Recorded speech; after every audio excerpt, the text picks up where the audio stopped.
Hello, good morning to all of you. Today's presentation on comparative literature studies, and me and Arti Sarvaiya, we are going to deal with the article of Why Comparative Indian Literature by Sisir Kumar Das.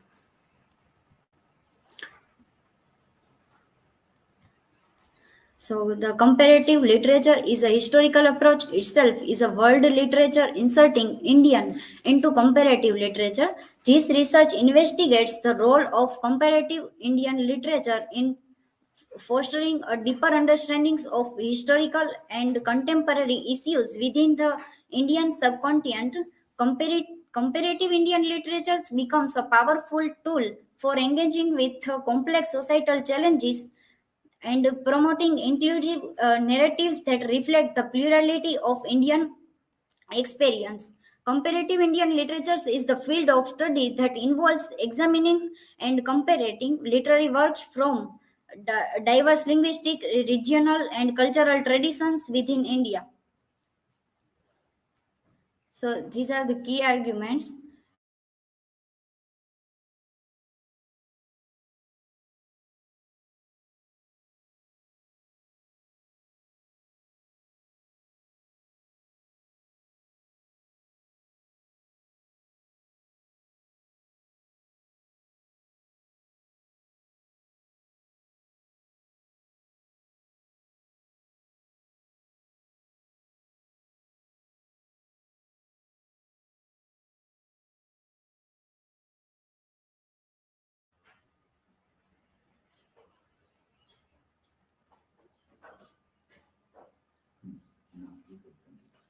So, Sisir Kumar is a pioneer in the comparative literature movement in India, and he lectured in various countries of Europe, including Spain, Greece, as well as in Japan, etc. He was serving president of the Comparative Literature Associations of India till his death.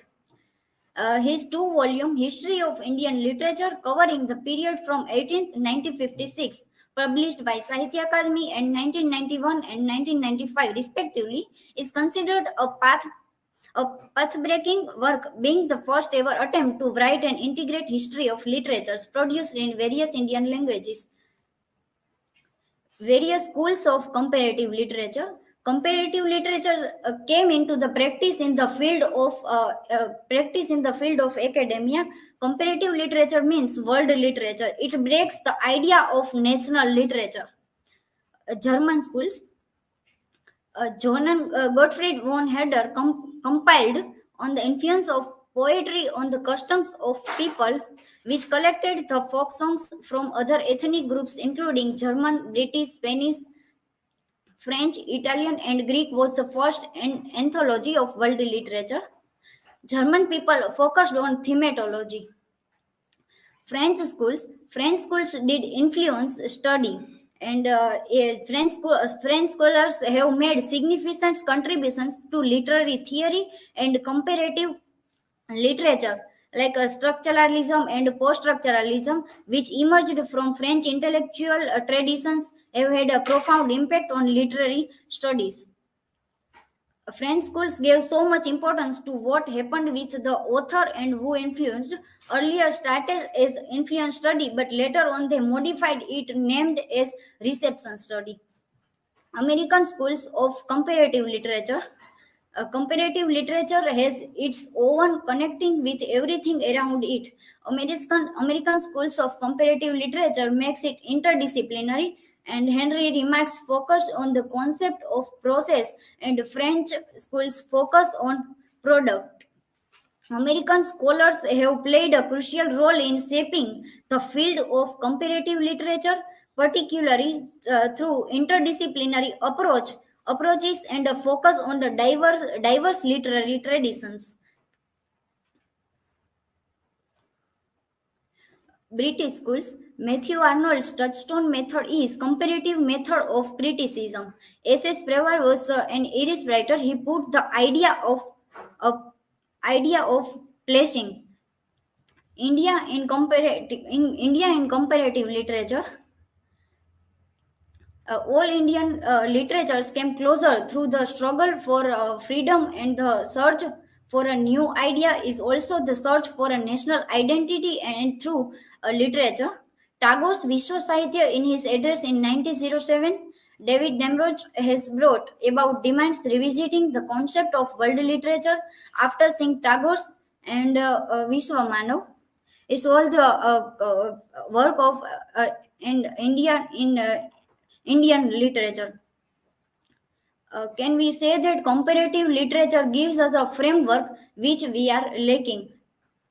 Western disciplines blends everything, where in India within the nation there are many things which needs to explore. The idea of an Indian literature is convinced by Sri Aurobindo and others has failed to provide us with a critical framework to study Indian literatures together, except in viewing Indian literatures as expressions of a common heritage. A critical framework study of Indian literature is not only about unity or common elements, but rather it is a linguistic identity and plurality. Sisir Kumar Das was aware about ignoring plurality.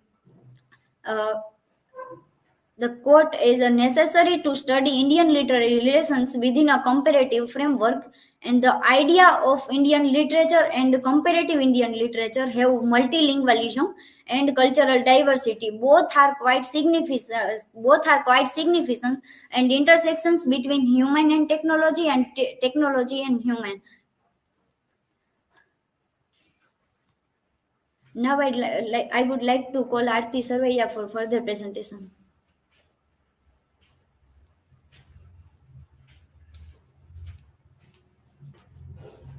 Hello everyone, I am Aarti Sarvaiya.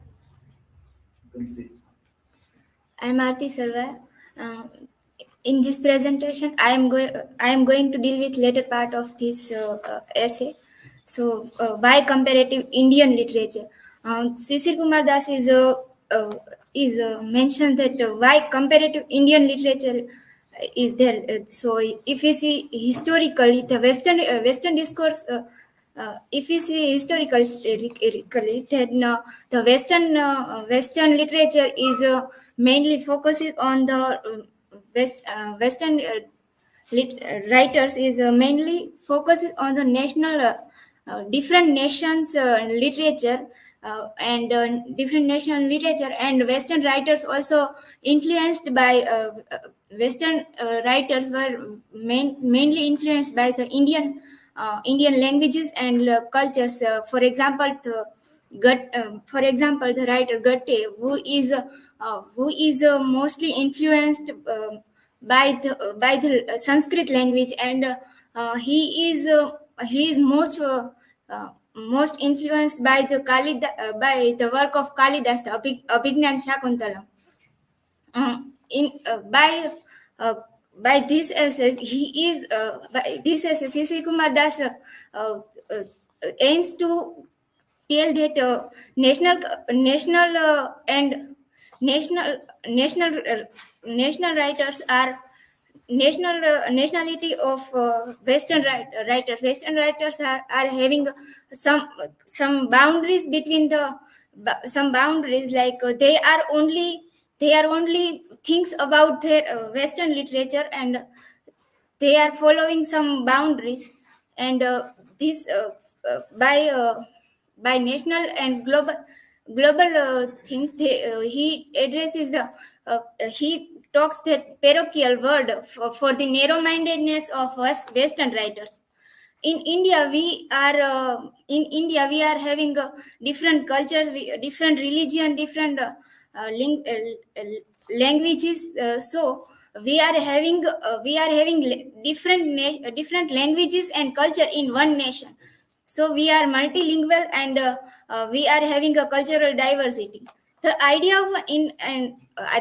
of an Indian literature emphasizes the underlying unity of themes and forms and attitude among the various literatures produced in different Indian languages during the last 3,000 years or so.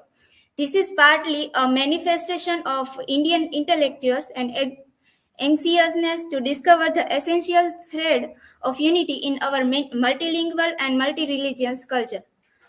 We are having a multi-religion and multi-linguist, and so uh, we are having some cultural discourse also.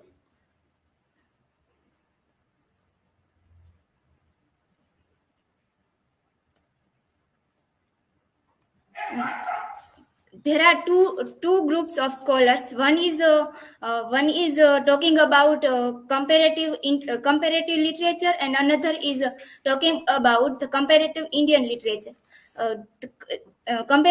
In the another group of scholar is talking about comparative Indian literature, obviously to add a new dimension to our literary studies, and probably to create a framework within which the relation between various Indian literature can be worked out. The word comparative, however, has created some confusion, and one wonders whether it is being used in lend some respectability to study Indian languages by linking it up with comparative literature.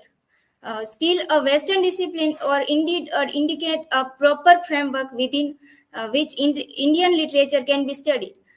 In through the comparative literature is studies studies without any boundaries, uh, and through in India we are having different nation and different languages, so we are having a different culture, different national languages, uh, and in comparative study we are though we are having a different nation and different languages, we are uh, so the comparative study is going between the two languages and two nations. The term comparative Indian literature, like comparative literature, is not self-explanatory, and it is necessary not only to define the term Indian literature, but also define the necessity of the qualifier.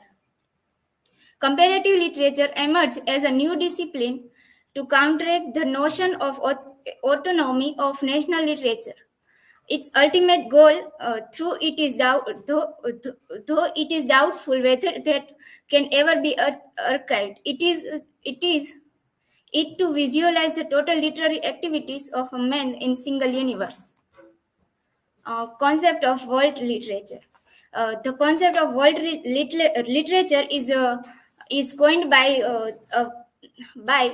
Goethe, a poet who attempted to bring together the literature of different civilization.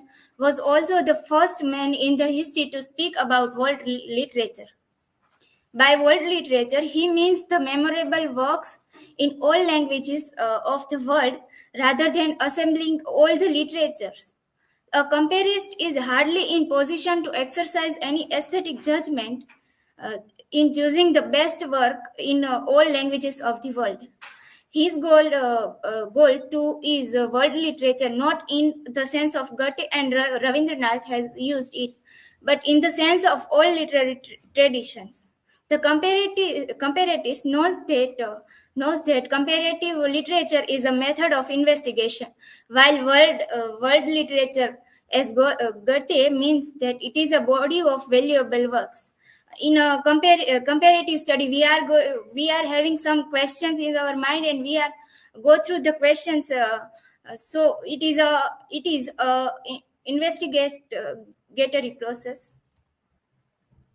One can argue that comparative Western literature is a study of different national literature, while in comparative Indian literature is a study of one nation, or according to some, it is a study of national literature written in many languages. Um, in comparative study in comparative study, different nations literature as are having, and in comparative Indian literature, different different language many languages, or national literature is being introduced. Literature deals with the concrete, not with abstraction. It is born language, and yet it goes beyond the language. It is nourished by culture. its meaning and significance comes out of its relation with that culture. Multilingualism is the fact of Indian society and Indian literature. And sometimes Indian writers are merged two languages in one literature. So, or for that they give this word Manipravala for two different languages which give born to a different or a new language. For example, the Midnight Children by Salman Rushdie, in which Salman Rushdie had used two languages like English and Hindi, and we are getting the new language is English. In Amya Dev's article, she analyzed the westernization and Indianization as a complementary process is worth recalling here. What I mean is that the Indianization was perhaps more than a mere reaction to the world to the westernization. The two were complementary. So, what we are concerned with here is a literature that, as the contextualist would say, is causally bound to be westernized and Indianized at the same time. One would not say that there is a Indianization in writer like Mubak or a Kalki along with westernization. It is a more conscious return to one's own past, but not aggressively, but more consciously, and also observing the new and in a creative synthesis. Western right through this, she tries to say that Western writers are having their past in Western, or they are writing about Indians that they are bring something from their past, but they cannot called the westernized writers. In another article, Armia Dev gives arguments that comparison is a right reason for us, because one, we are multilingual, and two, we are third world. Um, we are multilingual. Indian people are multilingual because we are having multiple languages and cultures in one nation, and other is we are we are third world because we are having some restriction, psychological restriction in our nation. These are the references. Thank you. Now you can ask me a question.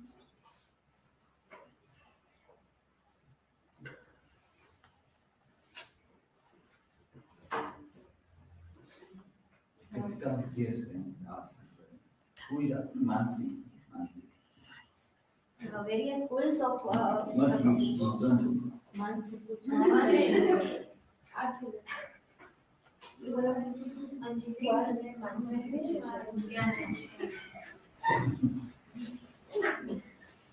Anjali, my question is, what is a characteristic feature of American comparative literature in term of interdisciplinary approaches? the various schools of comparative Indian literature, in which American scholars who was integrate with literature, and its interdisciplinary approach, such as like cultural studies and history.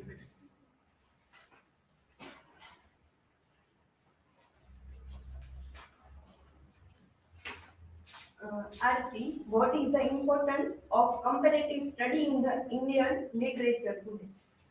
In today's life, comparative study is importance because through the comparative study we are getting the idea of different culture and different cultural identity and nation's identity together.